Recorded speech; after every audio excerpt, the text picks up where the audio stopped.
शिक्षा के जनक महात्मा ज्योतिबा फूले, आरक्षण के जनक छत्रपति साहू जी महाराज, भारतीय संविधान के रचयिता बौद्ध सत्व भारत रत्न परम पूज्य बाबा साहब डॉक्टर भीमराव अंबेडकर, दलितों, आदिवासियों, पिछड़ों, गरीबों और मुस्लिमों को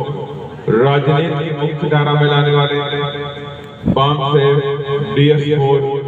बहुजन समाज पार्टी के संस्थापक मान्यवर श्री कांशीराम साहब एवं बहुजन समाज में जन्मे उन तमाम संतों, गुरुओं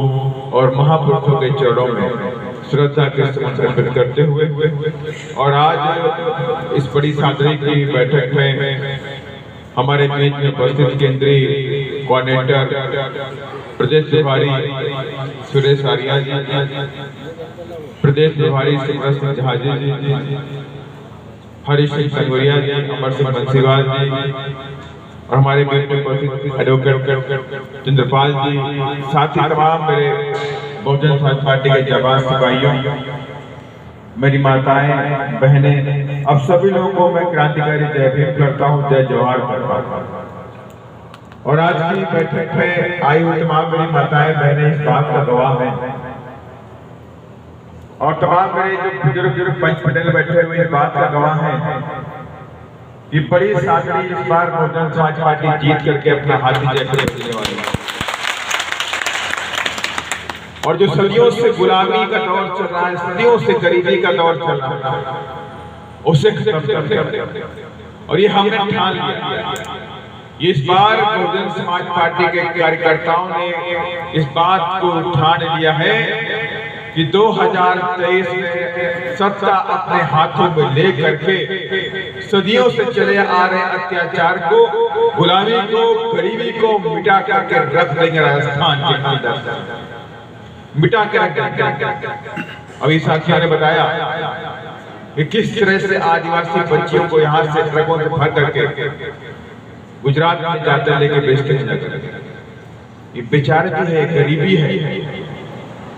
और ये भी बताया कि इसी बड़ी सादगी के अंदर 65,000 मेरा आदिवासी भाई बहन रहता है, 65,000 आदिवासी भाई, 55,000 मेरे दलित भाई। अगर इन दोनों को मिला दे तो 1,20,000 की आबादी दलित और आदिवासी भाई बहनों। और इतनी बड़ी आबादी होने के बाद इस आबादी से कोई भी MLA आज तक नहीं आया। लेकिन इस बार मैंने आपको बता दिया कि आए हुए तमाम मेरी माताएं बहन इस बात का गवाह है कि आने वाले समय में इसी बड़ी सादगी से 2023 में दलित या आदिवासी MLA बढ़ करके जयपुर जाने वाला है। और इसके लिए आप सबको एक होना, जब तक आप एक नहीं होंगे तब तक ये गरीबी नहीं खत्म होगी, ये बेरोजगारी नहीं खत्म होने वाली, ये गुलामी, ये बेचारगी नहीं खत्म होने वाली। बाबा साहब डॉक्टर अम्बेडकर ने जब इस देश के अंदर संघर्ष शुरू किया तो बाबा साहब किसी की दुश्मनी नहीं, किसी से जाति दुश्मनी हमारी नहीं थी, लेकिन बाबा साहब ही चाहते थे इस देश के अंदर जो दलित है, जो आदिवासी है, जो गरीब है, ये कब तक गरीब है, कब तक ये रोजगार के लिए तरसता रहेगा, कब तक ये शिक्षा के लिए तरसता रहेगा। इसी बात की जंग बाबा साहब ने पूरे जीवन में करी कि मैं चाहता हूं कि मेरे जो समाज के लोग हैं, जो गरीब हैं, जो दलित हैं, जो आदिवासी हैं और जो पिछड़े समाज के भाई वो इस देश के अंदर काबिलियत बनाए, वो पढ़ाई करें, आगे बढ़े, नौकरी करें, MP बने, MLA बने, देश की ऊंची ऊंची कुर्सी पर बैठ के अधिकारी बन के आदेश देने का काम करें। ये संघर्ष, यही संघर्ष बाबा साहब चाहते थे कि मेरे बच्चों को, मेरी माताओं बहनों को सब मान सम्मान, इनके साथ में कोई बेइज्जती न करे, इनके साथ में अत्याचार न हो, इनकी बहू बेटियों की इज्जत हो। लेकिन क्या होता है, आज भी इस राजस्थान के अंदर दलित आदिवासियों की बहू बेटियों के साथ बेइज्जती, अत्याचार होता है, आए दिन उनका मर्डर होता है, नौजवानों का मर्डर होता है और कोई सुनने वाला, कोई सुनने वाला नहीं। इस तरह से मेरे भाई, आदिवासी भाई बहन, दलित भाई बहन, जो वक्त की रोटी नसीब नहीं होती है, लेकिन कोई सुनने वाला नहीं, कोई सुनने वाला नहीं। किस तरह से टूटे फूटे मकानों में रहते हैं, लेकिन सरकार सुनने वाली नहीं। सरकार चाहे बीजेपी की आए, चाहे कांग्रेस की आए, लेकिन इन लोगों ने अपनी तिजोरियां भरना शुरू कर दिया, सारे खजाने को अपनी जेब में भरना शुरू कर दिया, लेकिन हमारे दलित, आदिवासी, गरीब भाई बहनों के लिए कोई काम इन लोगों ने नहीं। और यही जो हमारी लड़ाई है, जो हमारी और उनके बीच में जो लड़ाई है, इसी बात की लड़ाई है कि हम विचारधारा के दम पर चाहते हैं इस देश के अंदर दलित का बच्चा, आदिवासी का बच्चा पढ़ लिख के डिप्टी कलेक्टर बने, मजदूर ना बने, वो भी जाकर के दिल्ली में बड़ी बड़ी ऊंची ऊंची कुर्सियों पर ले जाकर राज करे। यही बाबा साहब का सपना था, और इसी सपने को बहुजन समाज पार्टी पूरी करने में पूरी ताकत के साथ लगे। और मैं तमाम मेरे जितने साथ भाई यहाँ बैठे हुए दिन रात गांव-गांव में जाते हैं, आप सबको समझाने का काम करते हैं, बताने का काम करते हैं कि बाबा साहब डॉक्टर अम्बेडकर ने हम सबको वोट का अधिकार, क्योंकि पहले तो राजा बनता था, पहले राजा का बेटा राजा बनता था कि नहीं? पहले राजा का बेटा राजा बनता था, तो बाबा साहब ने कहा राजा का बेटा राजा बनेगा, ये जो गरीब जो लोग हैं इनका क्या होगा, ये कैसे राजा बनेगा? तो बाबा साहब ने हम सबकी गुलामी को खत्म करने के लिए राजा का बेटा राजा ना बने,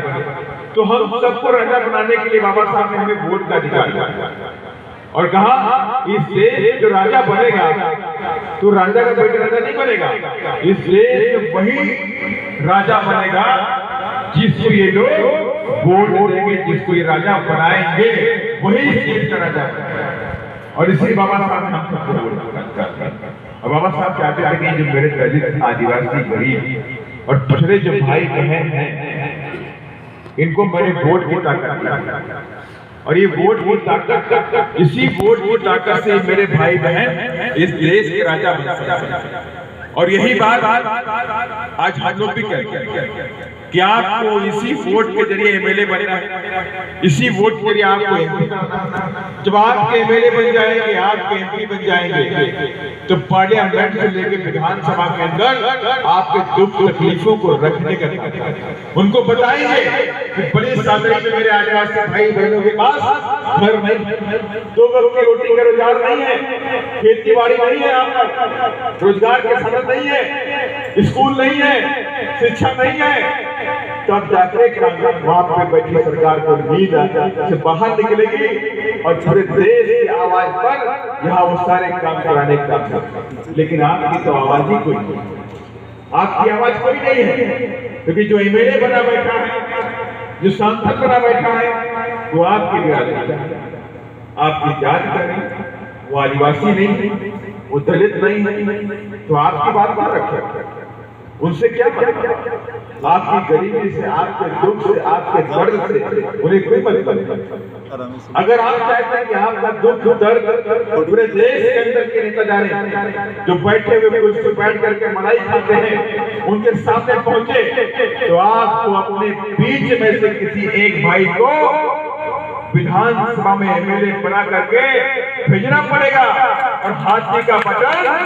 दबाना पड़ेगा। और जब तक आप हाथी का बटन नहीं दबाएंगे तब तक ये बात नहीं, जब तक हाथी की सरकार नहीं बनाएंगे, ये गुलामी, ये गरीबी, ये बेचारगी, ये शिक्षा, ये प्रदेश से खत्म नहीं होगा, बिल्कुल खत्म नहीं होगा, ये अत्याचार भी नहीं खत्म होगा, गली गली अत्याचार। मेरे नौजवान बच्चों को मार देते हैं, कार्तिक भीड़ को मार दिया, आदिवासी बच्चा था उसे मार दिया गया, एक आदिवासी बच्ची जो 12-13 साल की थी उसके साथ में बलात्कार किया गया, उसको 12 टुकड़े करके एक मकान में फेंक दिया। अरे आप राजा बन जाओगे तो किसी की हिम्मत होगी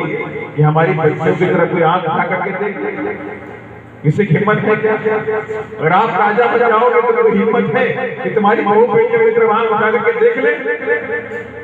और यही बात बाबा साहब कहता है कि मैं चाहता हूं कि मेरा समाज देश में राजा बनकर राज करे, गुलामी का जीवन न जिए। गरीबी का जीवन न बिताए। और इसीलिए बाबा साहब ने हमको संविधान दिया और संविधान के अंदर तमाम बातें लिखी, हमें वोट का अधिकार। और जब बाबा साहब आप सभी लोगों ने देखा तो नहीं, लेकिन फोटो देखी नहीं देखी आप बाबा साहब की फोटो भी देखी होगी, बाबा साहब की मूर्ति भी देखी होगी। तो बाबा साहब की फोटो में बाबा साहब कभी भी हंसते हुए दिखाई नहीं पड़े, कभी भी आपको हंसते हुए दिखाई नहीं पड़े। आप गूगल में देखिए, मोबाइल में देखिए, चाहे कोई किताब देखिए, कहीं भी देखिए, क्योंकि बाबा साहब अपने जीवन में कभी हंसे नहीं, कभी मुस्कुराए नहीं। कि जिनके 3 बच्चे शहीद हो गए इसी मोटर मिशन में, जिनकी पत्नी भी इसी काम में शहीद हो गई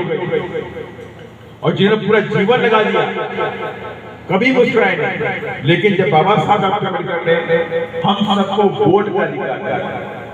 और उसी दिन बाबा साहब के चेहरे पे मुस्कुराहट, वो अपने शाम को अपने घर में पहुंचे, हंसते हुए पहुंचे। तो उनका जो नौकर था, मैं कहता हूँ पीए था, तो उसने पूछा बाबा साहब ने 25 सालों से आपके साथ में रहता है, लेकिन 25 सालों में कभी आपको मैंने हंसते हुए नहीं देखा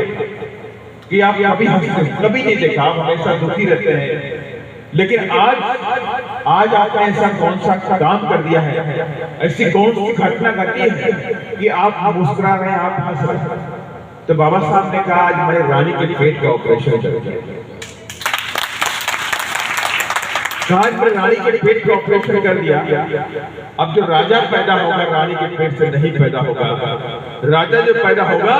वो वोट से पैदा होगा। मैंने ऐसी व्यवस्था इस देश के अंदर,